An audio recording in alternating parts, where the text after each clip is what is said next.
Shawn, do you write every day? Do I write every day? I do now. I don't always.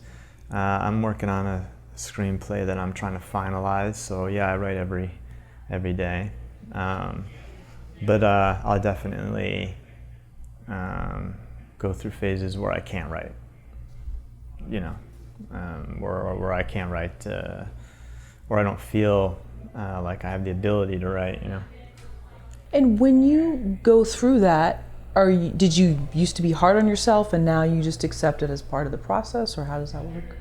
No, I don't accept, I'm always hard on myself, and I don't accept that as part of the process. I just am.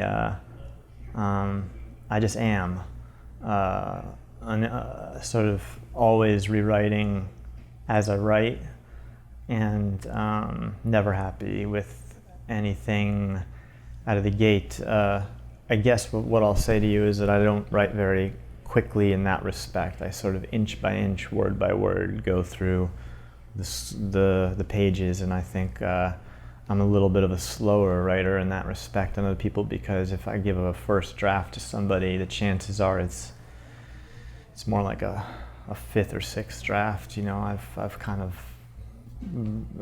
I'll go the next day and just rewrite what I did the day before, then get into new stuff, you know. Oh, okay, so you'll go back and sort of revise. You won't put it in a drawer for 3 weeks and... No, I don't, if I ever blast through pages, you know, which is rare for me, like if I ever just like whip out 5 pages, you can be sure that the next day I will rewrite those pages, and then I'll rewrite them again the next Friday, and then I'll probably rewrite them 11 times before they ever see the light of day to a person reading them.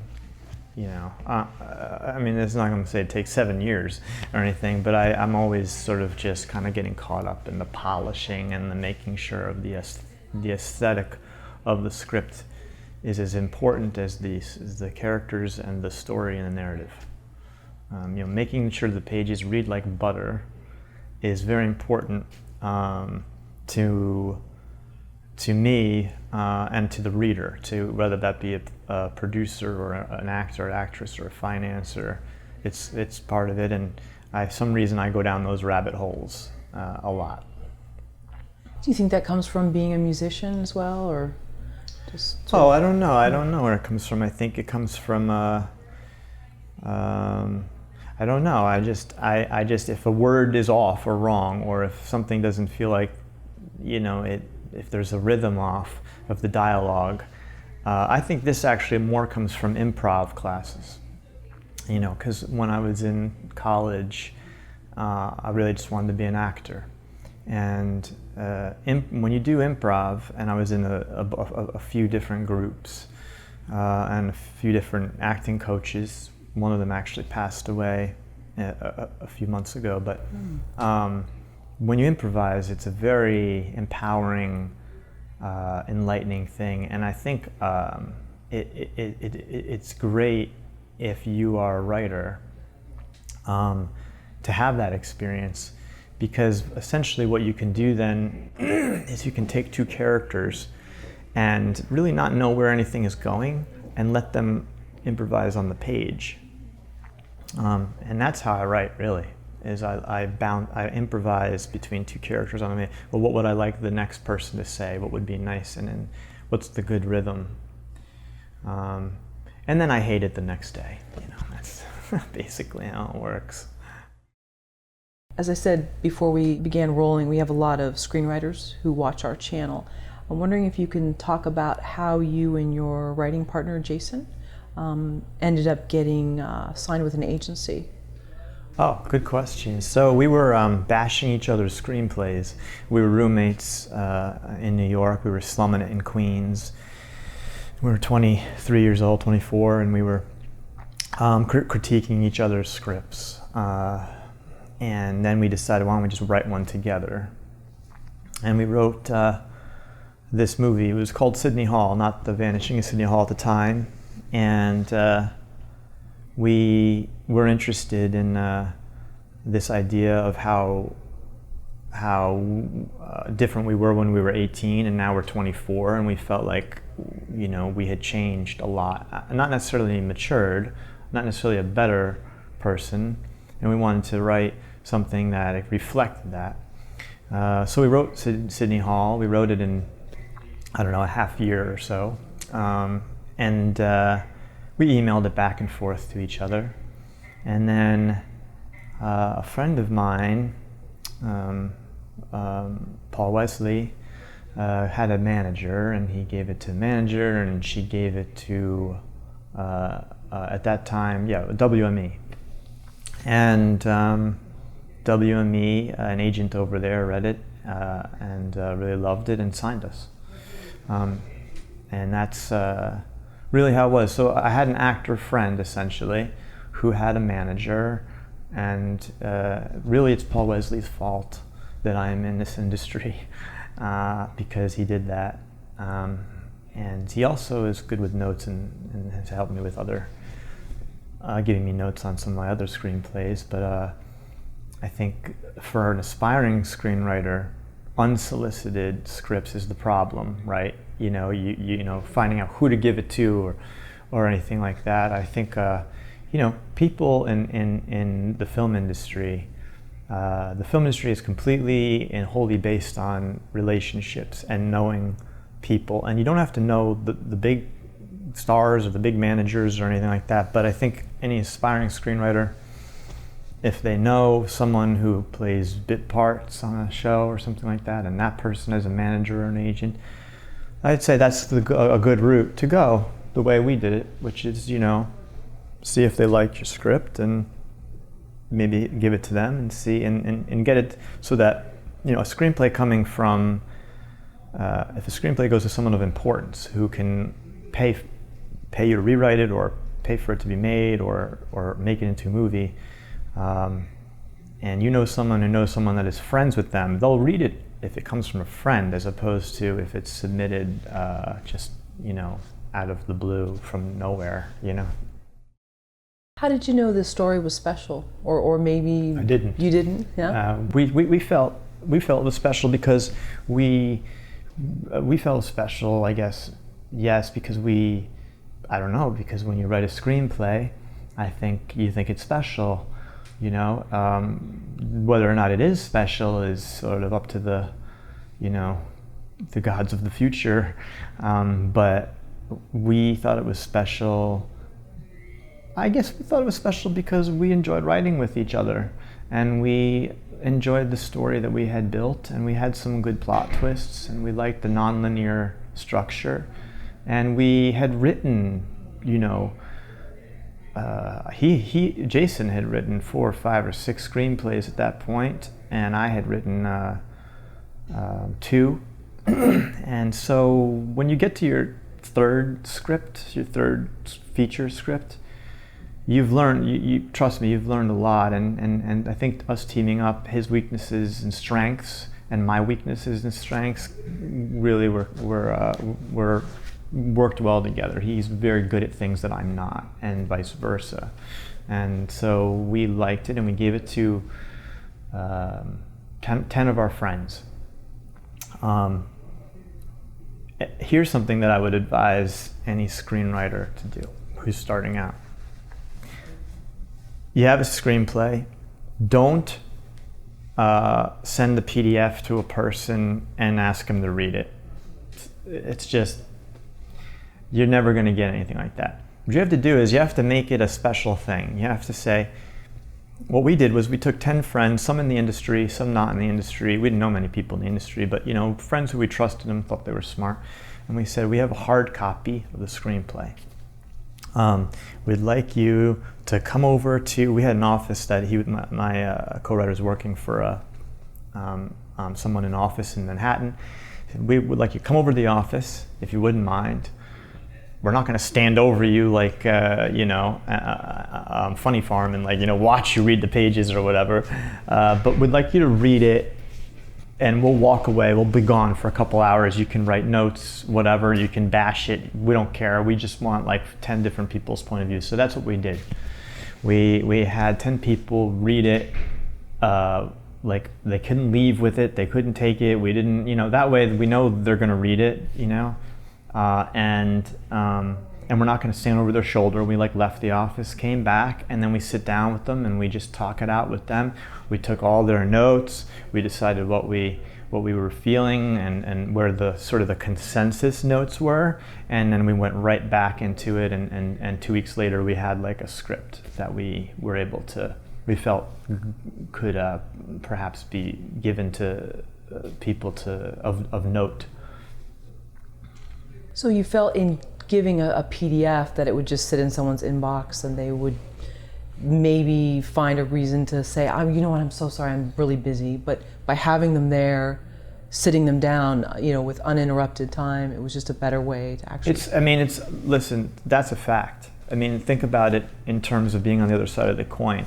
Mm-hmm. If your friend sends a PDF, a 100-page PDF of you of something, and maybe, by the way, you're not a screenwriter, you're like their friend, and you don't really read screenplays a lot, it's a daunting task. It's a task that, I don't know how to explain it. You could be excited about reading a screenplay that comes into your inbox, but generally speaking, in the age we live in, with emails and social media and all these things going on for people to get distracted by, to read your friend or your cousin's or your second cousin, your friend's brother's uncle's screenplay or whatever, we felt that no one's going to read our script if we just send them a PDF of it. We felt, let's just set a time for them to read it, not be in the room when they read it, but that way they'll read it, and then right after they read it, we get their fresh, unfiltered,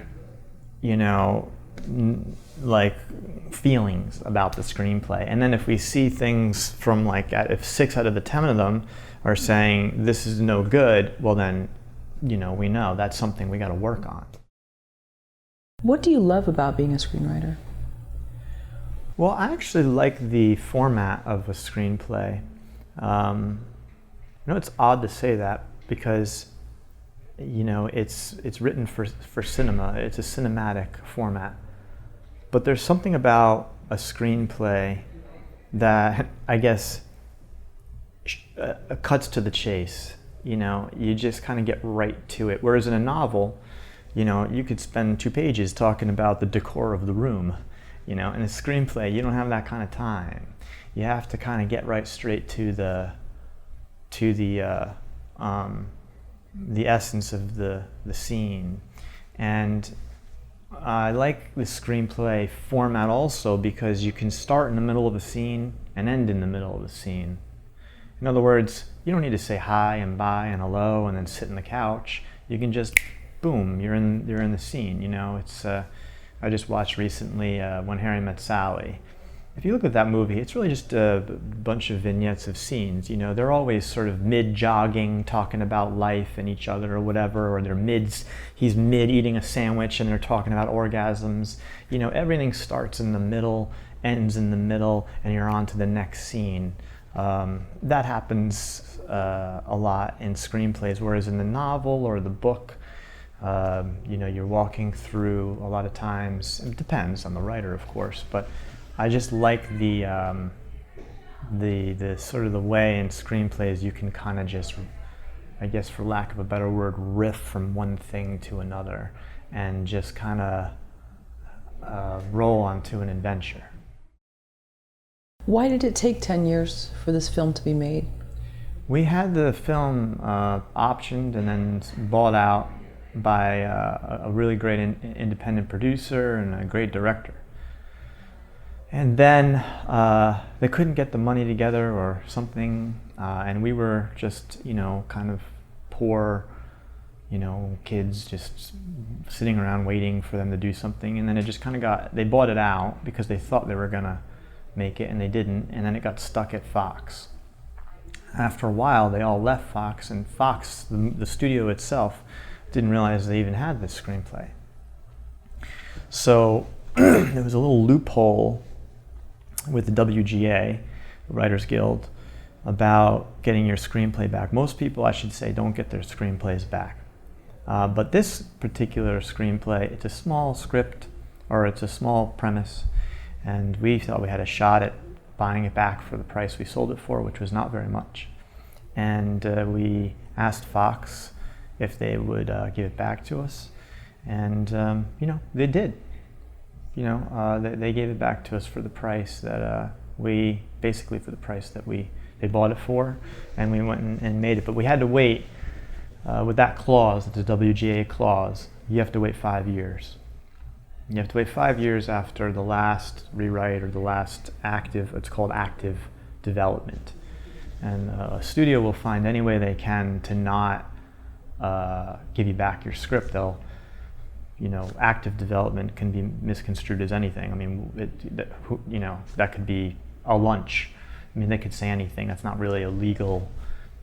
It's so loose, you know. But Fox, they simply put, they just didn't really know that the screenplay was in their vault because the people who had brought it in had left, and we got it back.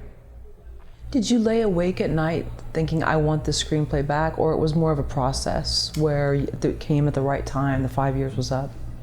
It was more in the back of my head. When I had heard about this WGA clause, the 5-year thing, which was like a couple months after we had done like a quick rewrite on it, I kind of just set my internal back of my head timer, and Jason Dolan, the screenwriter, we just kind of set it in our heads that, you know, whenever it was 2016, I think it was, we are able to reacquire the screenplay. And by that time, I think I had just made my first feature, and I was able to attract more interest to make a second feature, and so the timing was right on it. But really, to be truthful, I actually didn't necessarily want to make the movie. I just wanted the script back. You know, we made it. How did you spend your first few years as a screenwriter? I know you said you initially wanted to be an actor, and I know you've had, you know, a career as a musician. But how did you spend your first few years as an actual screenwriter, and then how is it for you now?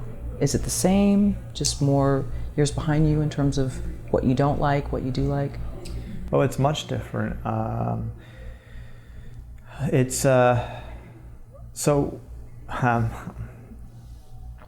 When I first wrote screenplays, you know, you're writing it for the fun of the medium, or you want to write movies or be in the film business, or you have a great story to tell, whatever your reasons are, combination of all those things. But what happened for me is we had an agent, as I said, from this little script. And once you have an agent, especially you're at a big agency like WME, you have access. And when you have access, it charges you to make, you know, now you can really write, because you know you can get the screenplay to people. It's, you know, it's a different thing. And so I wrote a couple bigger movies, bigger in action movies, I guess we'll call them. And these movies went into the big studios, and they went through the engine, the factory. And the writer can get really destroyed in that factory. And I got destroyed in that factory.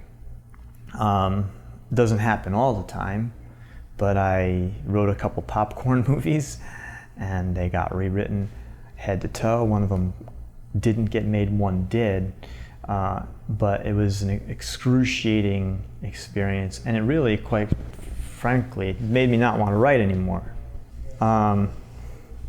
That's really when I got into directing, because my feeling was, I don't know if I'm a good director, but I really don't know if I'm a good writer, was the thing. So maybe if I shoot my words myself, like a short film, I'll know if I really belong here or not, you know. And I did this short film called Brink, which didn't have a lot of dialogue in it. And it was a very short film, kind of a sci-fi romance, real quiet film. Beautiful music by my composer, Darren Morsey. I actually made the film based on his music. And it was refreshing because, as I said, it didn't have a lot of dialogue, so I really didn't have a script. I didn't write a script for this film. And it was fun to just direct something, not write it, because I was so I really didn't think I was a good writer at that point. And it was nice to just work with friends. I had a camera, we shot this short film, and then we just started doing short films, myself and my producing partner, Damon Russell. And then I got into directing, and that was that kind of rounded me back to liking to write again, because I realized that I can have confidence in some of what I do. I don't have confidence in most of what I do, but I can have confidence in writing again once I started directing. Is there a specific structure you use or prefer when writing screenplays? Well, it depends on the script. For example, right now I'm writing a screenplay. I've just started writing screenplays based on true life stories. This is my second one I'm in right now, and it's a whole different experience than the other stuff I did, which is just original material. I prefer writing the true story or the stuff based on real life stuff, because quite frankly the people's stories are better than my imagination a lot. You know, some of their own stories of what has happened is better, you know, than what I would make up. And in those cases, you know, I have to do a lot of research and adapt. So adapting a script and an original screenplay are two different things. For an original screenplay, I usually start with the characters and let them talk to each other and kind of have an idea of the plot. I don't outline. I just let the characters infer the plot. Like, I know the concept, or I know the overall beginning, middle, and end, and I let the characters decide how we get from the middle and the end. I let them, you know, just bounce off each other, again, like improvising, and then I build around that. But for adapting, you can't really do that. So you kind of have to gather all the facts and do all the research, and then it's honestly something I'm learning. To be honest, I'm really just kind of writing out all the things, the great moments that I think in this particular script I'm writing, and then knowing that I'm going to cut half of them out. But just really, I write them out because they're fun, they're great, they're interesting to me. And then when I find out they're not interesting to anyone else, when I do a little, again, I'll give it to 10 key people, and I'll see the consensus of what is working and what is not. Where is the screenplay slow? Which character is not needed? Can I take two characters and combine them? I'll do that stuff after I kind of give it to my inner circle of people who I think are smart and trust. Bouncing a screenplay is very important off of people if you have the ability to do that. What's the most important part of the screenwriting process that if it was taken away, it would just totally make the whole thing, you know, not fun, would negate the whole process for you? For me, the most important part of the process, I guess, is, well, I mean, the most important part of any process of writing, whether it's a screenplay or not, is the dreaming. You know, the dreaming of making another world or telling a new, fresh story. I don't know if that's particular to screenwriting. But again, I do like the cinematic format of a screenplay. I'm not going to say that I prefer it to a novel or a book, but there is immediacy to it. And I guess if screenplays didn't have that immediacy, maybe I wouldn't be as attracted to writing it. But I like that kind of, you know, that sort of, I guess, Hunter S. Thompson sort of like really rapid fire way that you can write a script. Not everyone writes screenplays like that. You know, some people, like Manchester by the Sea, I'm sure isn't written that way. You know, it's a slow drive, and it's just the characters are subtly and beautifully, you know, and there's different gears you can use to write a screenplay. And sometimes you want to write a slow one, and sometimes you want to write a fast one, and that's I think part of the fun. Is there a specific book that you've enjoyed reading that's taught you about the writing process, or maybe indirectly taught you about it, that's not really intended for screenwriters? Well, I read a Sid Field book when I started out, and I had read it, and I liked some of what he had to say. And I read How to Be or whatever, some book, for dummies or something, How to Be a Screenplay. That didn't do anything for me. Once in a while, these books work when they tell you things to avoid. I think those when you go to the store, you're going to see 75 books that say how to be a screenwriter. I would say the most valuable aspect of those books are often the parts where they tell you to avoid the things they say stay away from, because there are cliches. There are a lot of them, and when people in the film industry read those cliches over and over again, it has an effect on them. I got my experience from reading my favorite movies or my favorite screenplays. So I remember when I opened up Sid Field's book, I think his first one, he was talking about Chinatown. And he's talking about how he thinks it might be one of the best, or the best screenplay of the 1970s, he said. And I had just at that time gotten into Chinatown. I had watched it like 8 times in a row. I was, I was 18 years old. I had just really discovered it, and I loved it. It's what made me want to be a screenwriter.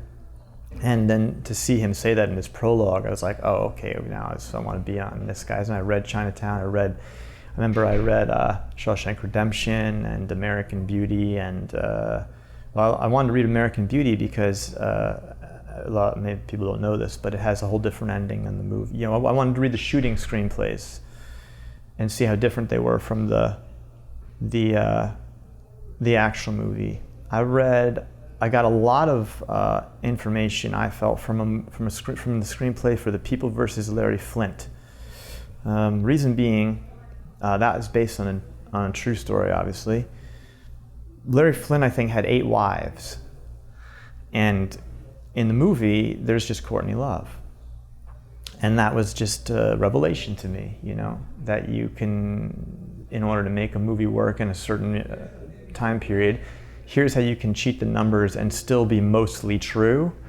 That was obviously a big cheat, but The People versus Larry Flint, I remember, and Shawshank were big ones for me for learning a lot about the formatting of the script and, how much action and how little action you need when you're at your heading and things like that. The formatting is very important. The aesthetic is very important, and I basically learned by reading screenplays.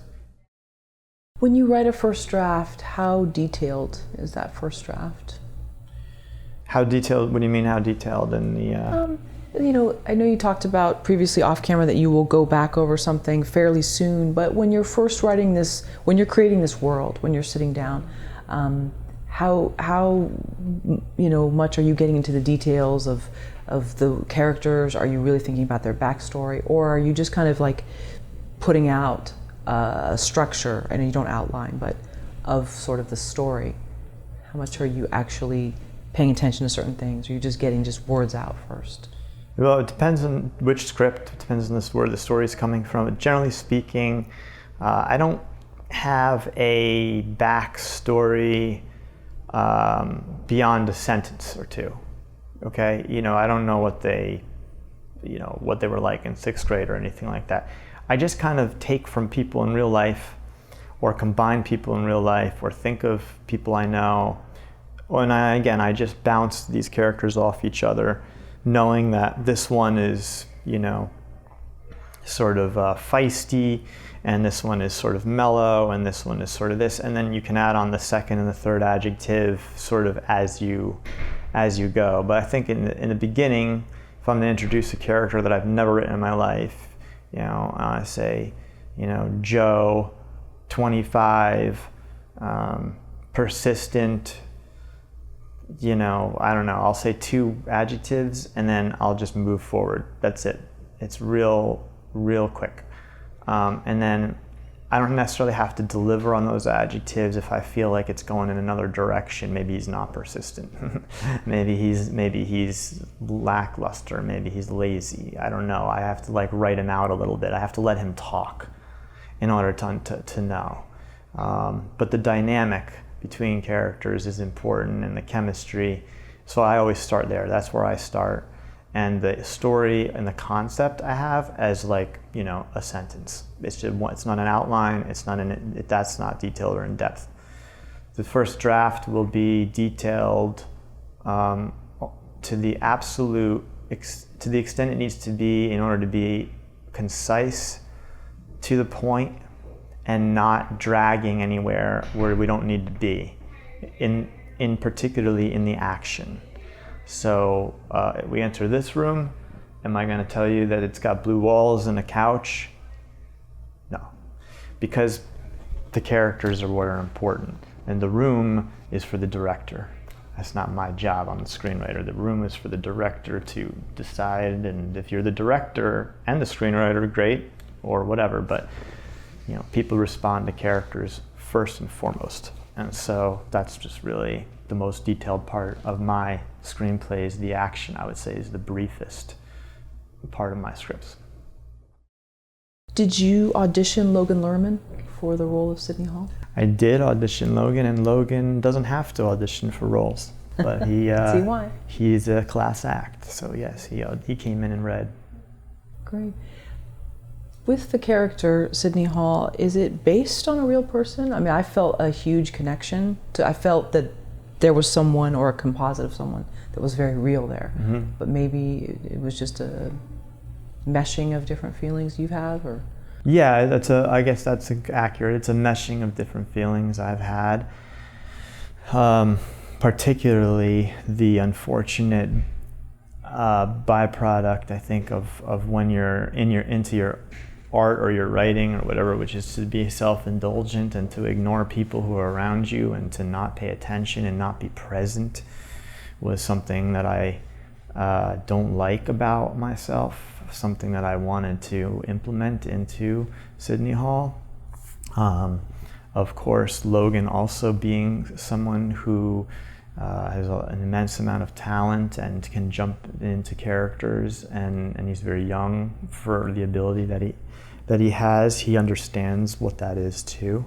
It's you know, I just saw Phantom Thread, and you know, that character, he's so into his thing, it's like he doesn't even know someone's sitting at a table with him. I wanted to get into that. I don't know why that is, or why I've done that.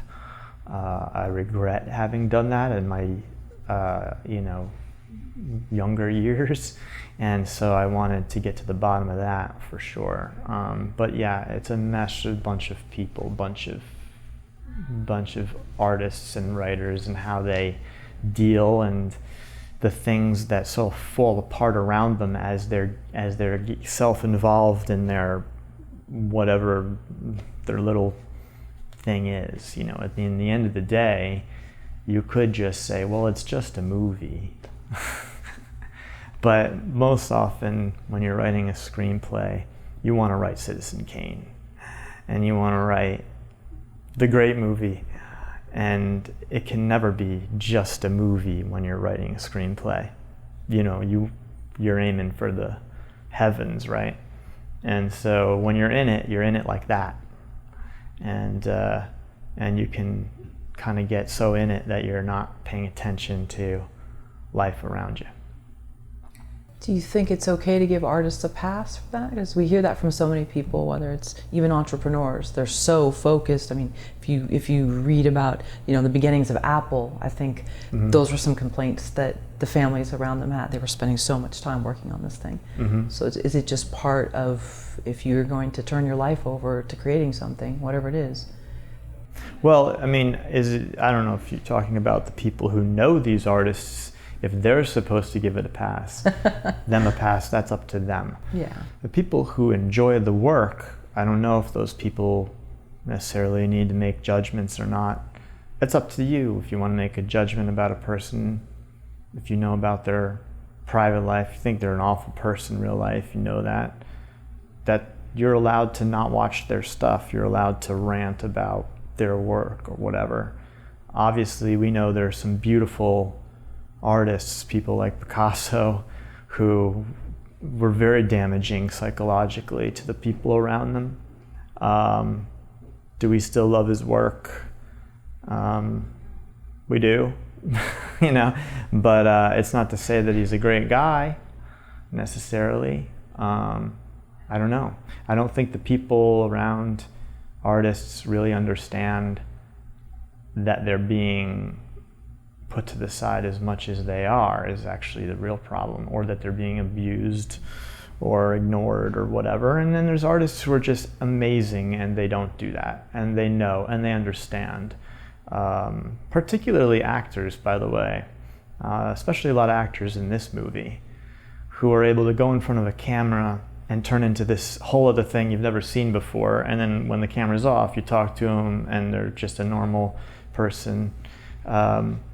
A lot of the people in this movie are really just, again, you know, they're class acts, and they just they don't have those issues. It's not all artists have. Not everyone's an artist. You know, they say they're an artist, but they're not. I think that some people are just professional and they know how to separate and compartmentalize, and some people don't. Yeah. What's interesting was that Sidney was he was like three different people in the film. So Yeah. you have the beginning where, you know, he's bullied and he doesn't sort of fit in, and that's sort of what makes his writing beautiful, is because of that. So if he had been the jock character, it might not have turned into that. But then, as a result of that, kind of what happens when someone gets their comeuppance, so to speak. Yeah. And it might just be a natural part of that, Yeah. having been the misfit for so long. So Yeah. I think a lot of people that have been in high school in that situation can probably relate to that in some sense. I also think, you know, today, in this day and age, it's more often than it used to be. In other words, in this day and age, it feels like if you were made fun of in school, in high school, or you were like bullied, or you were like nobody, you know, you were a misfit or whatever, then later on, you become editor of the New Yorker or something, you know what I mean? And Right. you like have power, and you're allowed to have an ego and all that kind of stuff. And it's sort of, you know, you can overstep boundaries when that happens, because you're compensating for something you never had, popularity. That's a good point. I think it's embraced more. You know, Yeah. it's a rite of passage. Oh, they were bullied. Okay, that explains it. Yeah, So, yeah. Creatively, what is something that you're struggling with now? Oh, that's easy. I have a film that I'm writing that's really 2 movies, quite simply. I have enough for a limited series, and I'm writing it in 1 feature. And that is, that's a big struggle for me right now. I have enough material to go on for 200 pages. As you know, you just can't write a 200-page screenplay. So again, I'm just gonna write it all out, and then kind of see where it's not working for people and pare it down, and then kind of decide if maybe it's 1 feature or if it's some other format, because we live in an age now where there's all kinds of different ways different platforms to release things. But today, my big problem is a problem I've never had before, which is too much material, too many good stories for this particular person that I'm writing a movie about.